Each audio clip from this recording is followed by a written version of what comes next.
Assalamualaikum warahmatullahi wabarakatuh. Perkenalkan, nama saya Sukrizal, salah seorang mahasiswa di Persada Bunda jurusan Ilmu Hukum. Baik, selamat pagi. Di sini saya akan memaparkan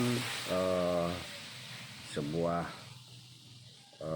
mata kuliah hukum internasional, yang mana yang akan saya paparkan adalah yang pertama adalah pengertian daripada sumber-sumber hukum, yang kedua adalah bentuk daripada sebuah perjanjian internasional, dan yang ketiga adalah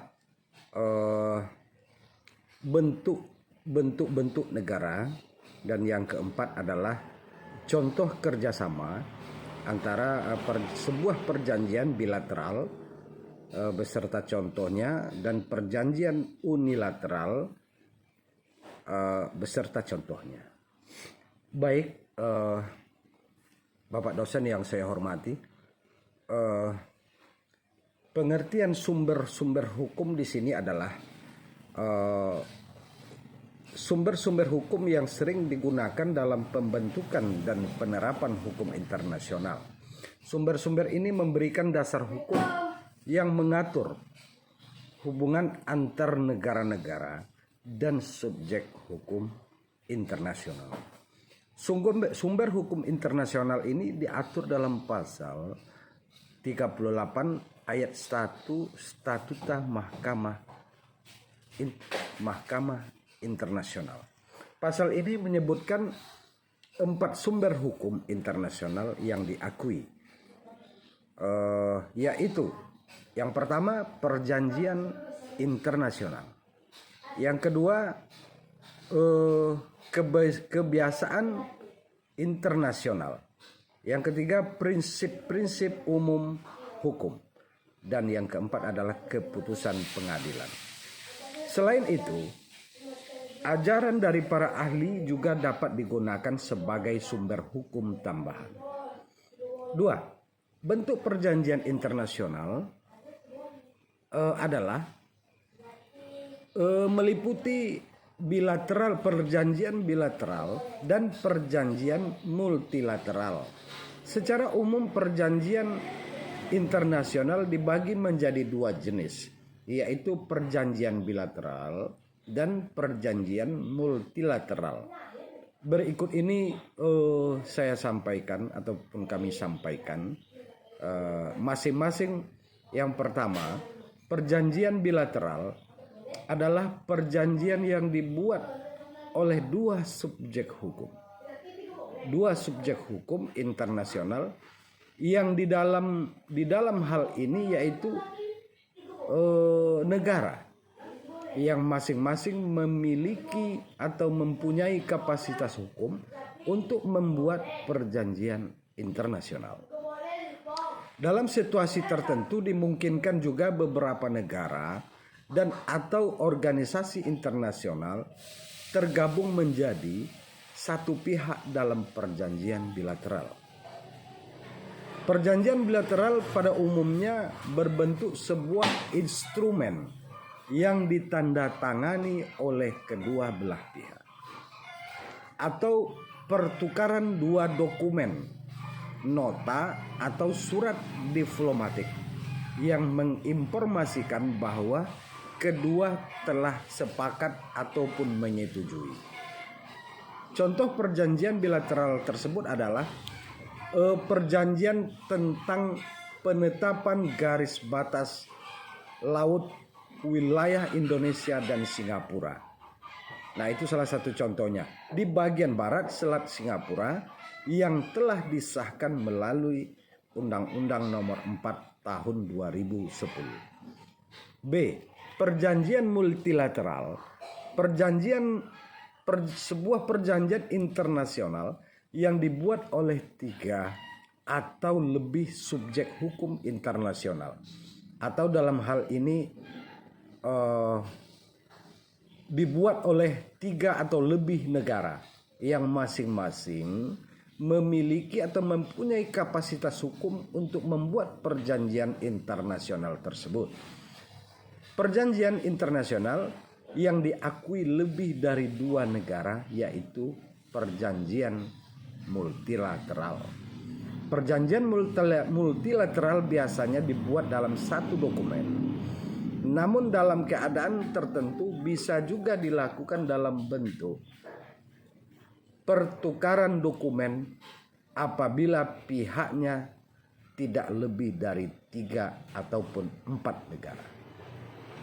Karena jumlah pihaknya lebih dari 3, biasanya dalam perjanjian multilateral ditentukan tempat penyimpanan perjanjian tersebut, dalam kurung depository. Perjanjian multilateral tersebut adalah yang lebih banyak dipilih adalah sekretariat organisasi internasional yang menaungi pembuatan perjanjian multilateral tersebut, seperti organisasi internasional yaitu di PBB, Perserikatan Bangsa-Bangsa, yang saat ini menjadi depositori lebih dari 550 perjanjian internasional. Contoh dari perjanjian internasional yang sudah disepakati Indonesia adalah Konvensi PBB anti korupsi yang disahkan dengan Undang-Undang Nomor 7 tahun 2006. 3. Bentuk-bentuk negara ada 3, yaitu pertama negara kesatuan, negara federasi atau serikat, dan negara konfederasi. Dikutip dari situs web Kemdikbud, bentuk negara yang berlaku umum di dunia adalah negara kesatuan dan negara federasi. Adapun negara kesatuan yang bersifat tunggal dan tidak tersusun dari beberapa negara yang memiliki kedaulatan, tidak terbagi, dan kewenangannya berada pada pemerintahan pusat. Contohnya Negara Kesatuan Republik Indonesia, Negara Kesatuan Filipina, Negara Thailand, Negara Kamboja, dan Negara Jepang. Adapun negara federasi adalah negara yang bersusun jamak, terdiri atas beberapa negara bahagian yang masing-masing tidak berdaulat. Adapun contoh negara bahagian adalah, contoh negara federasi ini adalah, contoh negara bahagian adalah Amerika Serikat. Itu adalah negara bahagian. Malaysia, mereka adalah negara bahagian. Australia, Kanada, Meksiko, Irlandia dan Selandia Baru, dan juga negara India adalah termasuk negara bahagian. Dan negara konfederasi adalah bergabungnya beberapa negara yang berdaulat penuh. Nah, itu negara federasi. Yang keempat, contoh kerjasama bilateral. Yang dimaksud bilateral ini, contoh kerjasamanya adalah bentuk kerjasama sebuah negara Indonesia dan Jepang di bidang teknologi. Indonesia memiliki sumber daya alam yang bagus, yang subur, seperti batu bara yang diekspor ke Jepang. Kemudian negara Jepang memiliki teknologi yang canggih, sehingga terjadilah kerjasama internasional dalam bentuk ekspor dan impor. Dan juga beberapa contoh kerjasama bilateral yang telah dilakukan oleh Indonesia, diantaranya dengan Perserikatan Bangsa-Bangsa (PBB), International Monetary Fund (IMF), World Trade Organization (WTO), International Laboratorium Organization (ILO), Food and Agricultural (FAO), ASEAN Free Trade Area (AFTA), dan Economic (AED).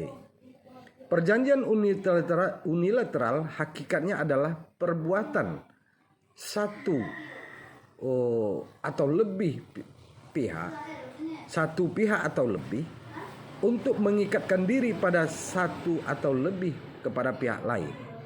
Perjanjian yang sah adalah perjanjian yang memenuhi syarat sesuai yang sudah ditetapkan oleh pasal 1320 Kitab Undang-Undang Hukum Perdata dalam kurung KUH Perdata mengenai syarat sahnya sebuah perjanjian. Adanya kesepakatan para pihak yang melakukan sebuah perjanjian, adanya kecakapan pihak untuk membuat sebuah perjanjian, adanya suatu hal tertentu atau objek tertentu, dan adanya suatu hal akibat yang halal. Perjanjian yang di sini yang tidak memenuhi syarat tersebut, sebagaimana yang saya sampaikan di atas, tidak akan diakui oleh hukum selagi pihak yang mengakui dan memenuhi perjanjian yang mereka buat. Dalam pasal tersebut terdapat ketentuan-ketentuan kesepakatan para pihak yang mana dalam hal ini pihak dalam perjanjian terdiri dari 2 orang ataupun lebih. Demikianlah pemaparan saya dalam mata kuliah hukum internasional ini saya buat. Lebih dan kurang saya mohon maaf. Wabillahi taufik wal hidayah. Assalamualaikum warahmatullahi wabarakatuh.